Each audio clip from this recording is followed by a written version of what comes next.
In my very early days in Philadelphia, as I told you, my father was a fight manager. He had about 18 fighters, and a couple of world champions too.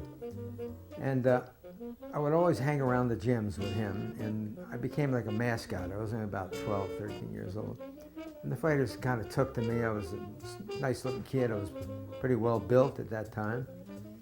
And I would get in the ring with world champ Bob Montgomery, Ike Williams, and they would show me moves and things like that, skipping the rope, how to feint, how to jab. Inadvertently, I amassed this information. I was able to do this. And as I got older, I took a couple of bouts, 4-round fights, and I was a heavyweight. I was 176 pounds. In those days, that was the heavyweight division. And it was pretty good, too. I would win some not. Unfortunately, in those times, I had to deal with the guys that ran the business. They were the gangster-type guys, like you see in the old movies. Well, they were for real. My father was part of that, too. He would do business with them, and if you wanted your fighter to work, you had to do that. You had to deal with them. They sometimes would tell me when to lose. But they never told me. They would come into the dressing room with the big hat and the big overcoat and lay a couple of fingers down, like 3 or 2. And that was the round you had to go down. But nothing was ever spoken, but you knew you had to do it. And to go down, to lose, you had to get hit. You had to take the shot. You didn't just fall down. We did get paid for doing that. They would bet for us, against me, against myself, even though I felt that I could beat the other fighter. You did what you were told to do. And it all worked out. We got extra money, and I didn't get my legs broken either. So it all worked out fine. One of the last concerts that I played with the Lighthouse Group was for Gene Norman. And he had several groups there, and we were featured, of course. And that was at Pasadena at the Civic Center out there. And at the end of the show was a battle of the drummers. And it was Buddy Rich, Gene Krupa, Max Roach, and me, Stan Levey.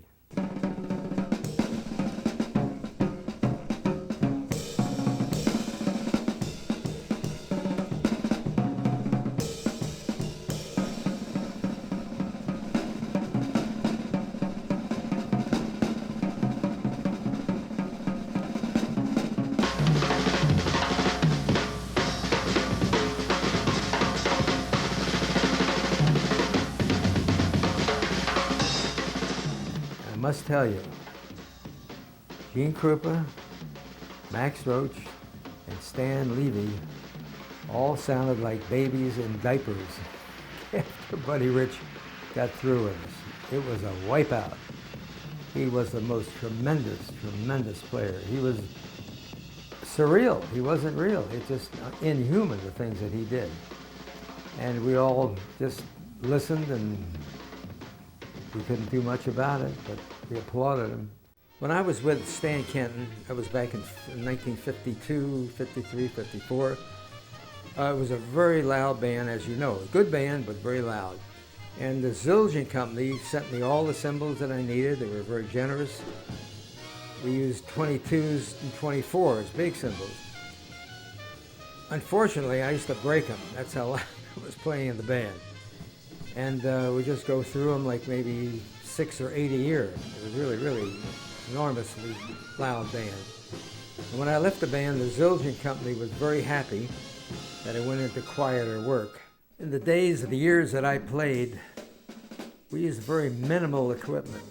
Bass drum, snare drum, a tom-tom, maybe 2 tom-toms, a ride cymbal, and a hi-hat, and maybe a small cut cymbal. Another company that sponsored me was the William F. Ludwig Company, and they would send me 2 or 3 sets a year.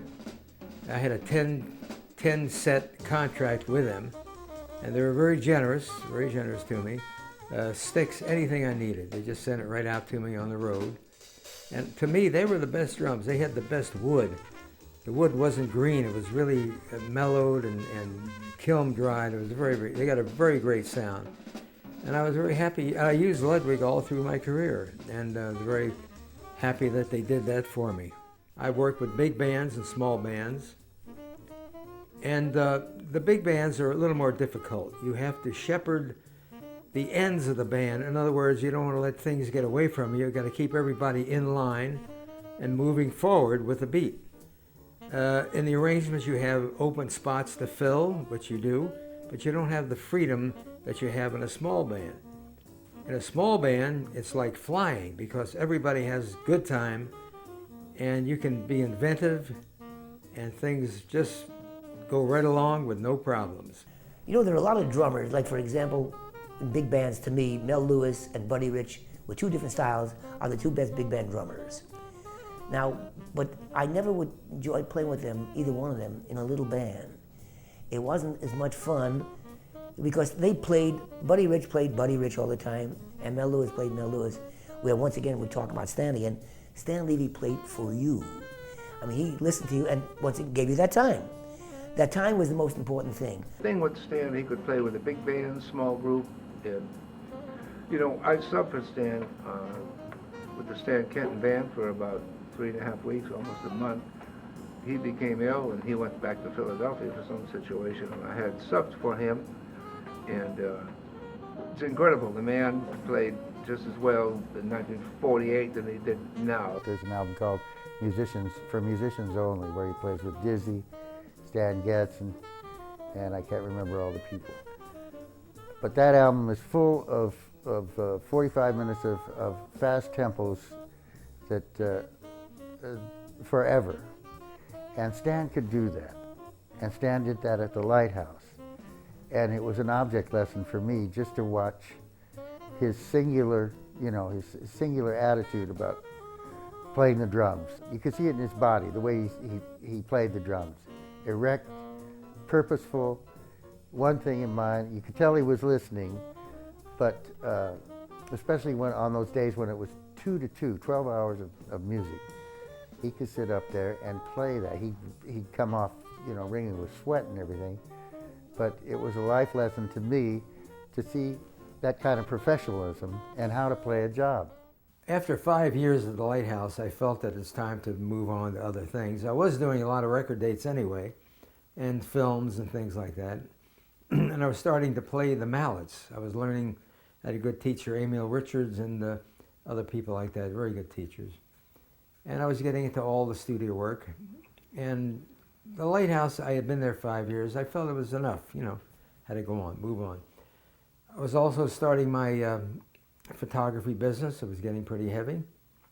And also about that time, I started to do the Tonight Show when they came out to the West Coast with Skitch Henderson, people like that. He would come out twice a year, 6 weeks each time. And they liked me, and I got the job on that. And I started to do album covers. In those days, they had the big albums, I'm still doing them, only they're CDs.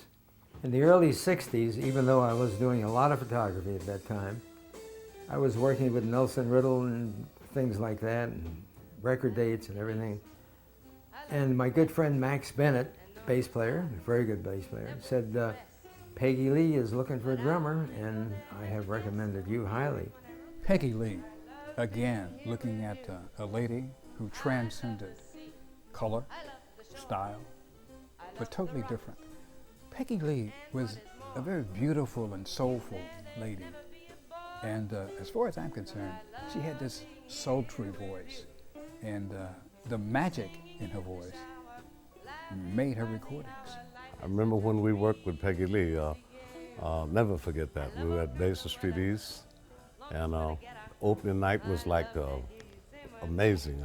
Ray Charles was there that night, and Cary Grant introduced himself, all these people were there. It was kind of scary, really, because the first time I had worked at Basin Street, as the conductor and arranger, and we had this fantastic rhythm section with Max Bennett and Stan Levey and Lou Levey and Git Fiddle Lenny, Dennis Budimir. Was he bad, man? He was great. And they just released an album of the closing night of that group with Peggy, with a big band, Joe Hornell, at Basin Street East. And being that long ago, you forget how good it was, how good she was. And when you hear this thing, it's just, wow, instant recall, instant recall. She was really a great, great lady, and a great singer, and a great artist. She knew what she wanted. Again, she had that sound in her ear. It was all there, all built in. Peggy was an amazing musician. I was fascinated how the ritual that she used to have before she'd go on stage. And she'd bring the rhythm section. Remember, we'd have all of us backstage, and we'd have to recite all the lyrics with her. And she had little sayings like sticks and bounds and kind of little rhymes and stuff she had every night. So we had to memorize the lyrics, so in case she forgot the lyrics, anybody in the rhythm section or the conductor could remind her of what the next lyrics were. I always knew who Stan was, being a bebop fan, hanging out in New York near Birdland and the Royal Roost and NOLA rehearsal studios and so on to hear big bands. The first time I met him, when Jerry and I were in New York in the studio with Peggy Lee, and she did I'm a Woman. He was the drummer on the date. I knew who he was from his reputation, and I saw him play, and I thought he was one of the badass drummers I'd ever seen. And he played on the Peggy Lee session, and one of the things he played, I'm a Woman was a killer. The minute I heard it, it was like, I was hoping to get something that sounded like a chess record, something like Muddy Waters. I didn't want a slick New York sound. And we got it. We got it. I don't remember how we got it. I don't know if we asked for it, but we got it. And then he did a side that never came out that both of us are committed to getting released, and that is a song that's almost as good as Shopping for Clothes, called the Slime. Classic. Cheek to cheek, toes to toes, here's a dance you can do on a dime. Knees to knees, nose to nose, hardly move, and you're doing the slime. After Peggy, and I really enjoyed working with her, I was called by my good friend Norman Granz, and he wanted a new rhythm section for Ella Fitzgerald. That would be Paul Smith, wonderful, fantastic piano player, myself, and Wilfred Middlebrooks, very fine bass player. And we signed for a 2-year contract. The money was terrific, of course. Norman went first class, and Ella was first class. What can I say about her singing? I mean, you just can't say anything about it. She's like an instrument. She's like Charlie Parker without a horn. Incredible sound, incredible interpretation of lyric, incredible phrasing, and a really, really nice girl. I mean, she was just great. She treated us beautifully. Through Ray Brown, who was Ray's husband, Ella's husband at the time, I was able to work with Ella Fitzgerald. Now that was also a great learning experience.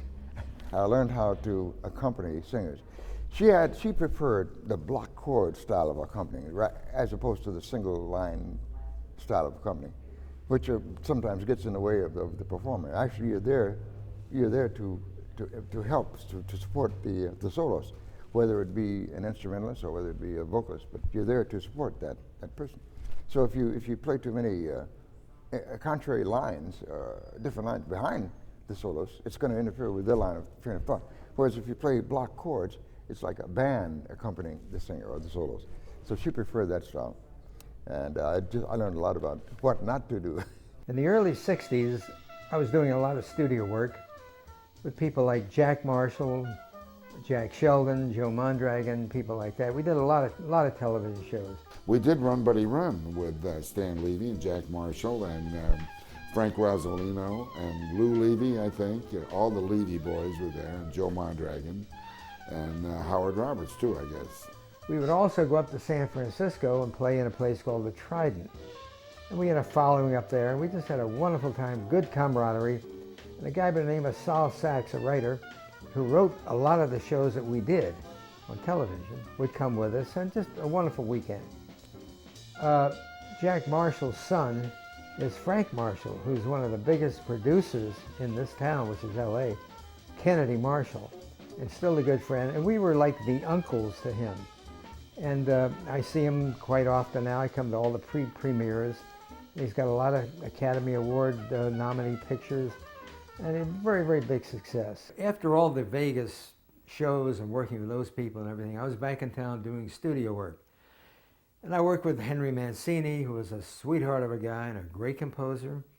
Lalo Schifrin did a lot of movies with Steve McQueen. I knew I had recordings of Stan already. I was a big fan of Hampton House. And even in Argentina, I had recordings with Stan playing. And I knew that Stan had played with Charlie Parker too, and some recordings of Charlie Parker with Stan I had. And it's so important, the contribution that Stan made to the history of jazz. Needless to say, for me, it was like meeting another legend. And then, when I moved to California, of course, I thought, the first thing I thought about when I needed a drummer was Stan Levey. And one of my first movies was The Cincinnati Kid, where the end credit song, which became the song, the theme of the movie, was called The Cincinnati Kid and sung by Ray Charles, and he played on that recording. And then I started to do television. Like there was a show called THE Cat for NBC, and it was a series with Bob Loggia. And Stan played all the episodes. I was blown away when I found out that Stan played on one of my favorite old pop rock records of all time, the Gene Pitney song, "Town Without Pity." It was Stan Levey on drums. Now I can't get over that. That blew me away. I was very fortunate in the 50s and 60s to do albums under my own name. And they did very well. I have albums that are still selling today from 40 years ago. And VSOP is one of the companies, Bethlehem, Liberty. I did an album with Max Roach. We were co-leaders, called Drum and the Blues, and a couple with Dexter Gordon and Conte Gandoli, all these guys. We really put out some good music. And the proof of that is that it still sells today. You can still order it, buy it in stores. And we did a quality product. Not just because of me, but because of the writers and the players on those dates. They were really the best guys. As a studio player, he played obviously with everyone. Name somebody and name a picture, name a television show, and he probably was there, playing drums, playing mallets, making the switch to mallets, which is not easy. I think Henry Mancini and Johnny Mandel were the first to start introducing jazz into movies and television.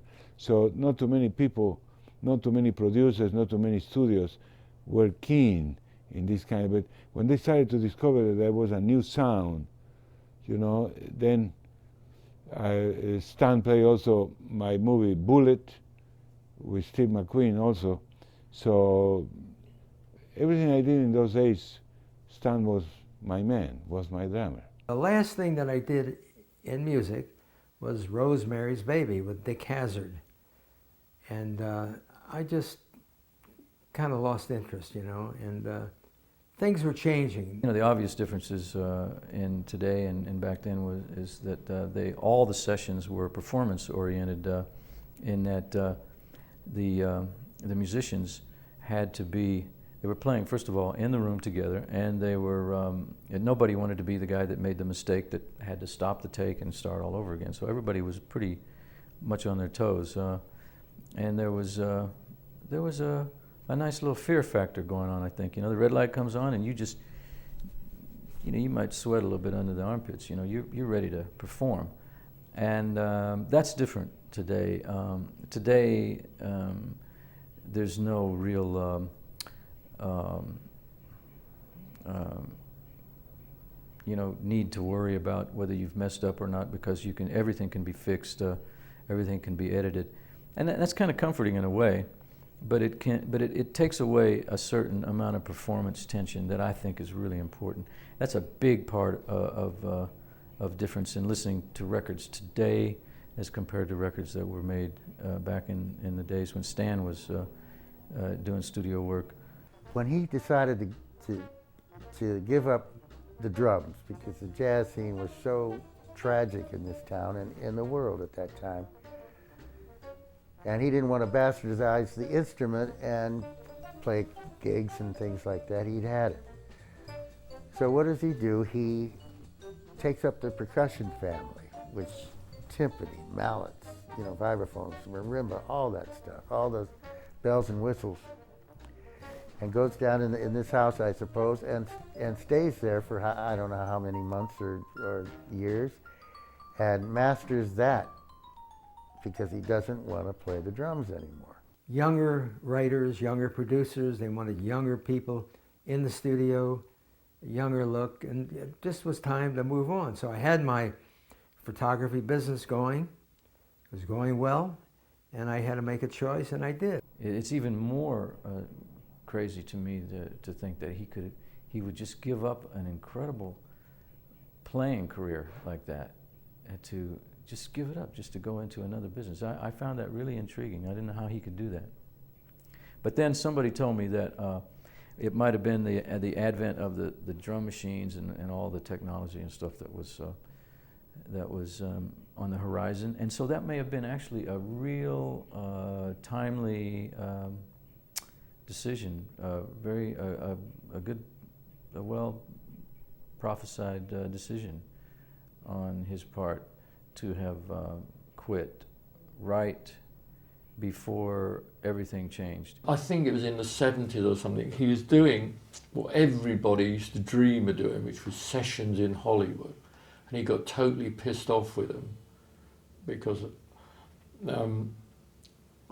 they are boring, actually, but the impression they give is wonderful. You know, he did the movie. I think he was doing the soundtrack for sort of Rosemary's Baby or some really good, great movie. And he put the sticks down, so he told me. I think he was playing marimba or something, and he put the sticks down, and that was it. And he hasn't played the drums since. I did many, many CD and album covers, designing and photographing, and it was a lot of fun doing that because I knew the guys, and it was easy for me to work with the musicians because they knew I was a player and a photographer, and we had a very, very good rapport.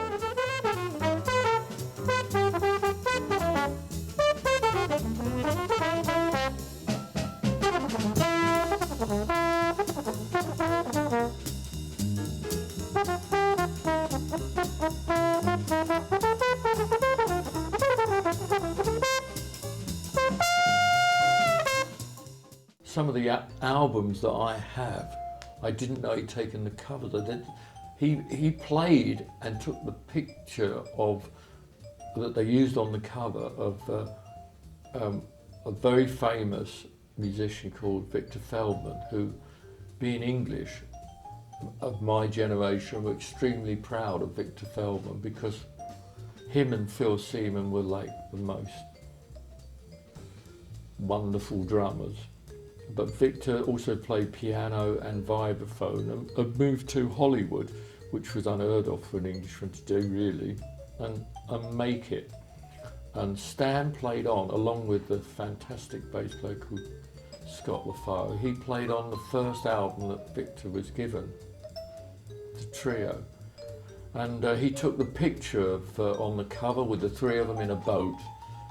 I've just been told that this chair I'm sitting in was the same chair that I sat in when Stan Levey, who gave up, as everybody knows, well, maybe you don't, gave up drumming to become a photographer, took a picture for one of my album covers. It was done in about 1962 which is, I'm sitting here, it's about 41 years ago, and I'm sitting in the same chair, except that I look different. Some of my favorite drummers are Max Roach, Philly Joe Jones, Roy Haynes, Don Lamont, Dave Tuff, Big Sid Catlett, people like that. These guys were really polished drummers. They knew how to work the drum set, and they had good ears. They listened to the music, and that's the main thing, listening to and absorbing the music and becoming a part of it. Shelly Man was very good at that, a whole bunch of guys, and we miss them all. To be in that studio when he cut the record with Dizzy and Stan Getz must have been unbelievable spark. But live, you know, if you were Norman Grant standing there saying push the button now, and you were just standing there watching them play, it must have been unbelievably fantastic. It still kind of blows my mind that the guy that played the way he played on so many great jazz records with so many great jazz artists, and across the spectrum, I mean, from Dizzy Gillespie up to Lalo Schifrin in the studios, and you know, and all the stuff in between. Peggy Lee, all the great things he did. Just to hang it up, you know, just to say, okay, I'm done now. That was pretty amazing to me. I have to admire his convictions and his integrity, because when in the studios the music started to change from jazz to rock and roll, and later on to all the different styles that, you know, they come from the blues, yeah, but they were different. Then Stan had the integrity to say, no, I'm not going to play that music. And in that sense, I admire him, because it takes a lot of courage to do such a thing. The studios it's almost like a Faustian pact. You sell your soul to the devil, and he did not.